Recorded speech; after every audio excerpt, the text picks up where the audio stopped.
Hello, beautiful people. Welcome back to my channel. So today we are going to spill the tea, the big tea. See, I got my big jug right here. I don't really know if it's like Instagram or TikTok, but we are going to talk about the Clubhouse. Woo! And I'm going to come at it from a business perspective. But before we dive in, of course, I gotta spill the tea. Of course, I gotta talk about my personal feelings because, you know, we all have them, and I don't want my personal feelings to affect my business decision bias. So, I'm gonna come out and just share everything. So, Daisy and Abby, I did go on Instagram and I did my research. I went on Instagram, went on their YouTube channels, followed them on TikTok, did all the things because like I did actually want to get to know these people before I just started judging, you know what I'm saying? And I think that's like a proper decision. So I'm gonna fix my glasses here. I just want to first start out by saying they're very nice people, okay? Like, these girls are very, very nice, okay? I don't know. We're not very far off age-wise. Like, actually, too, that's something to point out, that we're pretty much, like, around the same age. We're, like, 1-2 years apart, if that. So, so I mean, we could be friends. We went to high school at the same time, you know. So anyway, but no, like looking, I think the reason why I guess there's a little bit of jealousy, I want to say, obviously is because they're pretty. You know, their Instagram pictures are beautiful. And like, yeah, I get it. They're models, you know what I'm saying? But like looking at their images, like it makes me very, very self-conscious. And I mean, look at me, like I'm about to exercise, that's why I'm dressed like this, but look at me, like I'm not that far off. Like I got a flat stomach too, I got a big butt, my body is beautiful, and I'm sure if I get these done, I'll look just like them. You know, I don't have blonde hair, but I could certainly adjust it. So I think that there's a lot of hate in that regard because these girls look beautiful and they make me personally feel very self-conscious, and there is no reason that I should be feeling self-conscious, you know, and I don't really like following people that make me feel self-conscious.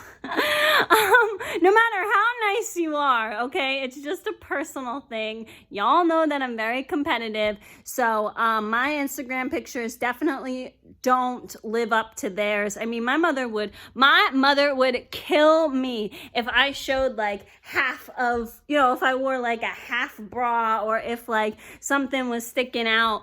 She would literally kill me if I posted that online. So like, you know, so I can't compete in that department, but my body is pretty darn close to theirs, let me just tell you. And you got to remember that I am 4'9" and I have a rockin' body. Like that's something to be achieved, because a lot of people don't like when I say this, but it's very easy for tall people to be skinny. It's very easy for a tall person to like have a six-pack, but when you're short like me and your ribs end here and your hips start here, you only got this much worth of space to develop a six-pack. It's very difficult.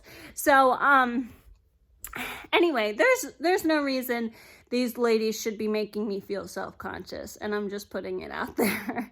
And so that's, I think, a lot of the hate that I feel personally, and I don't know if anyone else feels any hate. Like I don't want to admit it, but like I don't like blonde leggy people because they make me feel self-conscious, and you know, and there's no reason I should be feeling self-conscious. So, you know, I can only imagine that a lot of other people probably feel the same way I do, you know. So maybe that's why there might be a little bit of hate. But I just wanted to put that out there, but putting it out there and putting it to the side, because that's not why I'm not gonna hate on anybody. I don't know these people, like. So anyway, but the point is that I did want to analyze the idea of a clubhouse, or the idea of a hype house, from a business perspective. And I took a couple of notes. So first things first, from a business perspective, I think it's a very good idea, to have a place, a nice looking place, a mansion in California.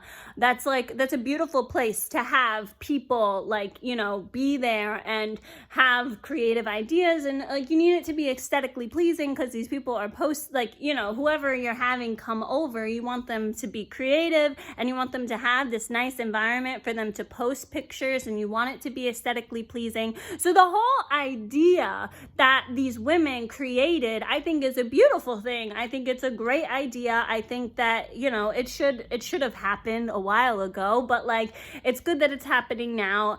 And it's good that they created this type of environment. However, it's very difficult. Let's just say that it's very difficult to be a social media celebrity. It's very difficult to vlog.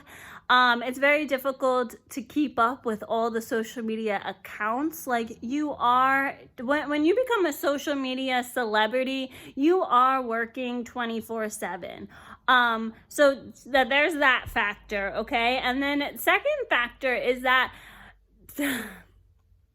social media people can kind of be in their own little world. And they're not the easiest people to get along with. I mean, I speak from experience. I'm a leader. I'm not necessarily on social media, but I am a leader. I do want it my way or the highway. I can be very stuck in my own ways, and I sometimes want all the attention on me. And I feel like when you're, dealing in entertainment, you get that a lot. People are like that all the time. And it's nothing bad. It's just that's the way you have to be in order to survive. In order to be an entertainer, you have to be that way. You have to, not only do you have to set yourself apart, but you also need all the spotlight on you, or you wouldn't be an entertainer in the first place. So those are two flaws, I think, with social media influencers, social media celebrities, that they're working 24/7, and the fame comes very fast, and they're not necessarily ready for it, right? So we know that mental breakdown is just around the corner.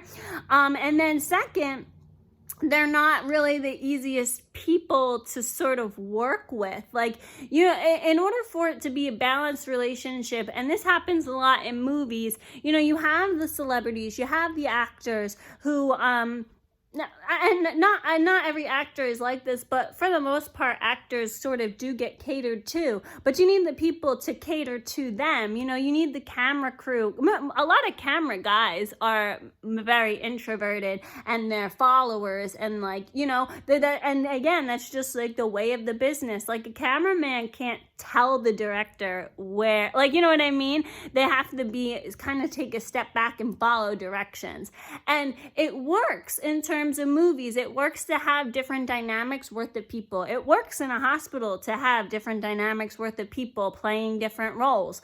But when you put a bunch of creators in one room, there can be a lot of tension, because everybody who's a creator is a leader.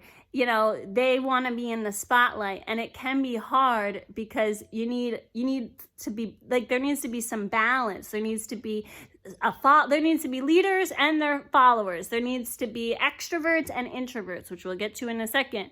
And when you put a lot of creators into one place, it's difficult for that to happen, because you have a lot of high energy individuals and nobody to really support them or back them up, for the most part.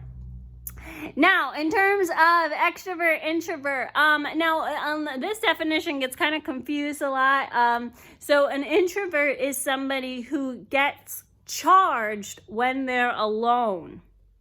An extrovert is somebody who gets charged when they're with people.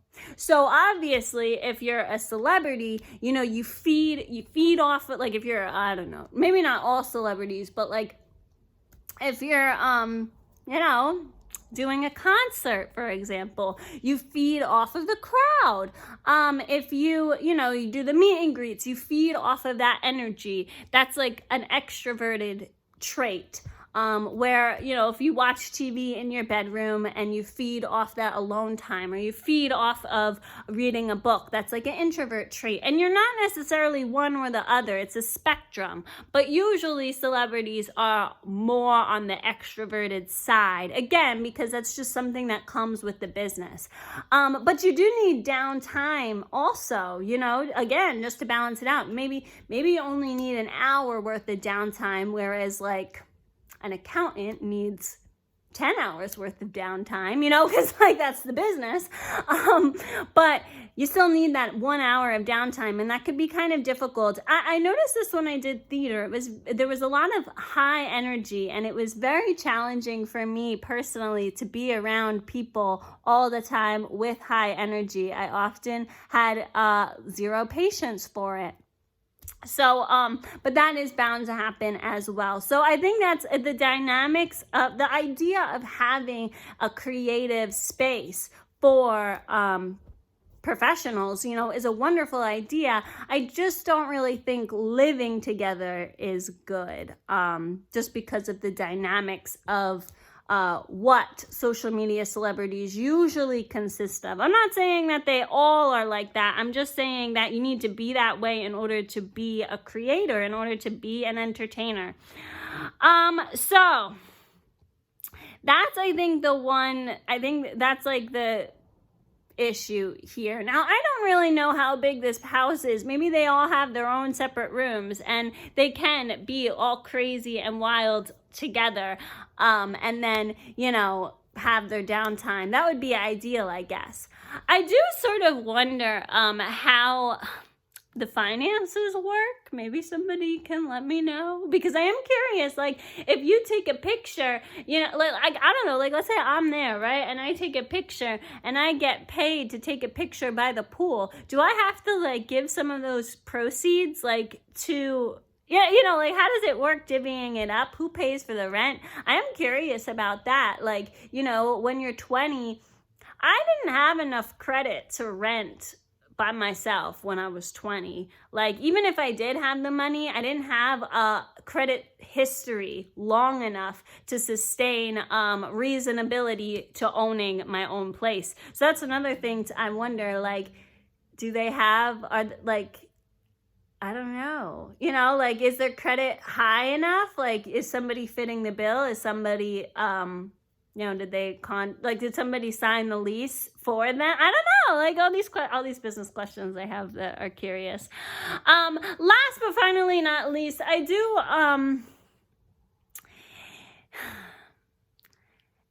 LA people are very, very strange to me at times.